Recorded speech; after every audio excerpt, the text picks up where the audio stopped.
the laws. How much of a disgrace crucifixion was, not just to the person being crucified, but also to the family of the person being crucified. When we talk of crucifixion, of course, to watch the Passion of Christ, I am assuming. And when we watch the Passion of Christ, we watch how he's flogged, how he carries his cross, how... Now, back then, the crucifixion punishment would start with serious flogging. Some offenders would die from that flogging. And those who didn't would be forced to carry that cross into their place of crucifixion. And that person would be crucified completely naked. They'd be stripped of everything. So, Christ on the cross, the only thing he was wearing was the thorn crown that they had created for him.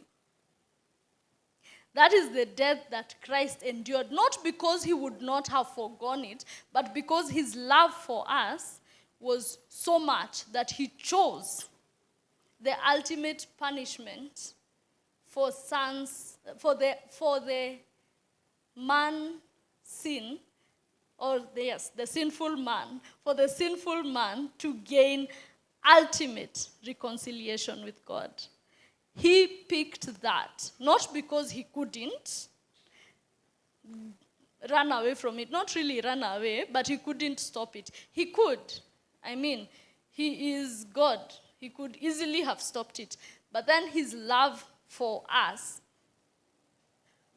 overpowered his desire for no pain. He chose pain so that he would allow us to experience the love of God.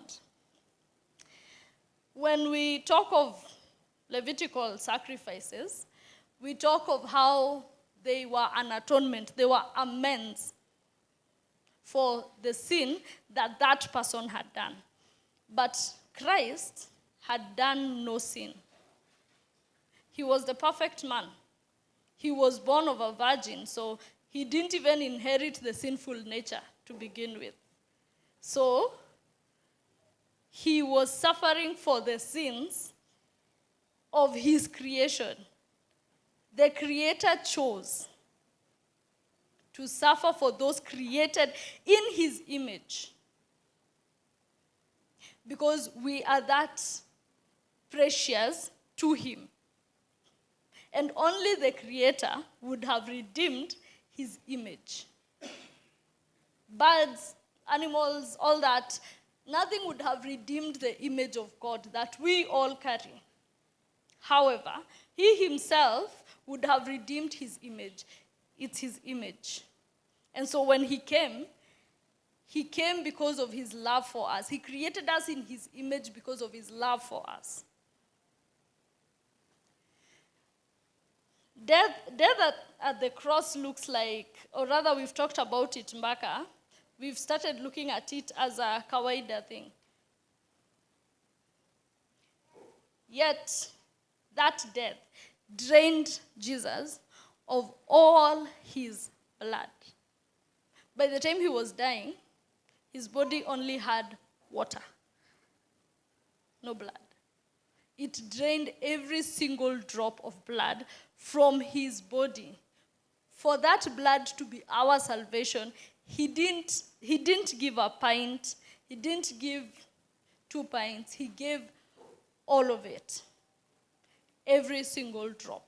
At the cross, when the Romans are pricking him with a sword, with a spear, what comes out? Water. Water comes out because there is no more blood left. He gave every single blood that he had for us to gain atonement, for us to gain redemption. Let's go into atonement. You know, sometimes, Sisi, we love to try and atone for our own sins. So you sin on Friday, and then you serve on Sunday, because you feel they will cancel each other out, right? You're trying to cancel out. You go drink on Friday, you come do church on Sunday, and you lead worship. And on Friday, you didn't just drink, you did other things on top of it. And in you believe that the Sunday is canceling out the Friday, right? You're trying to make amends for your sin. But then, what was the work of the blood of Christ? Why did he shed every single drop of blood he had? For us to gain atonement. So when you're trying to cancel out, you're rendering his blood null and void. You're rendering the work he did on the cross null and void.